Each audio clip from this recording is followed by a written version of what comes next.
Hi, let's take a quick look at Phoenix issue 4, written by Stephanie Phillips and with art colored by David Curiel. Full spoilers ahead, so you're forewarned.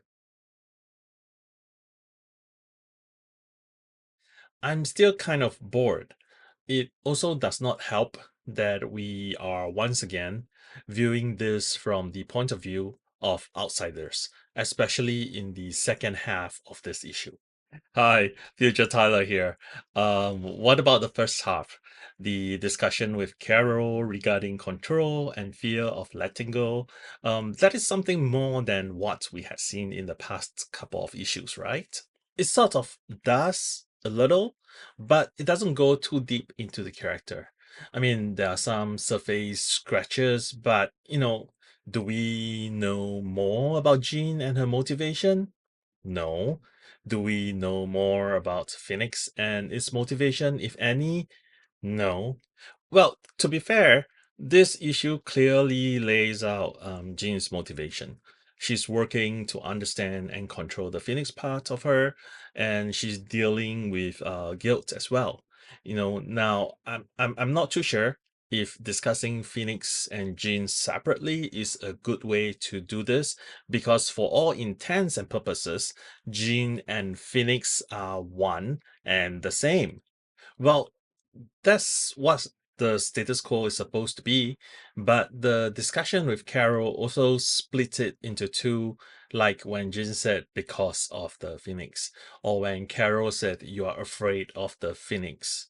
Yeah, I mean that part is a little unclear because parts of the conversation also made it so that they are one, and then you have the parts that you mentioned. But it does not negate the fact that Jean has an objective in being out in space. She's trying to redeem Phoenix's reputation, among other things. Okay, that's fair. But we are four issues in, and all we have is a boring antagonist or antagonists, and I struggle to even articulate anything else. Okay, what about some of the callbacks? I mean, that issue that Claremont wrote, which resulted in the extermination of the entire Grey family, um, and the fact that Pybok basically told Gladiator that if Phoenix came here for revenge, he would let her.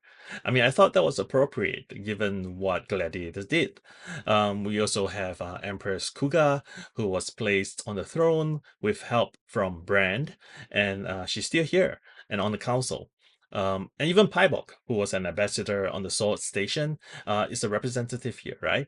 And Smasher, Sam's wife, maybe, she doesn't have a speaking role here. Okay. I mean, I do like those.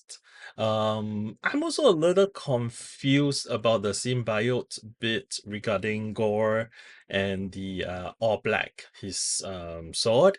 Like, what is that about? I had to rely on Google to fill in the gap since we do not read Venom, but I think the all black has something to do with now the creator of all symbiotes. Anyway, that was where Adani and Pericus came in. They apparently recorded the fight between Gore and Phoenix.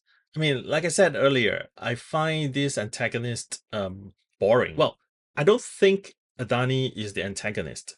It might appear to be so here, but if we go back to issue 1, she will clearly spend some time with Jean and learn from her. So this might be a case of the title reading better at one go instead of reading it issue by issue. So, as it stands, I'm not as annoyed by the writing, but I'm actually more annoyed by the art.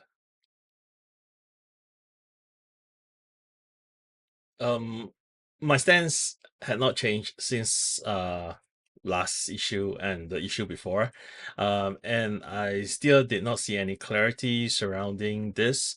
So I'm just going to refrain from talking about the art until this is all sorted out.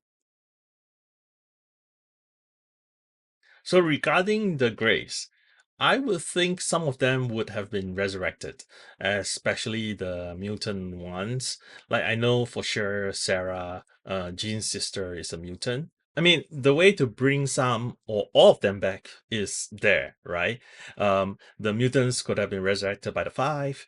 The humans could have been resurrected via the waiting room. So I think in conclusion, this is certainly better than the previous two issues. I would give this a 2.5 out of 5. We at least got a little bit more of the plot like rolling forward. Um, okay. I mean, I wouldn't rate it that high, but that's fair, I think. Um, so if you enjoyed this video, please give this a like and subscribe to our little channel. Please share this with your friends and leave us a comment. Thanks. And Tyler out.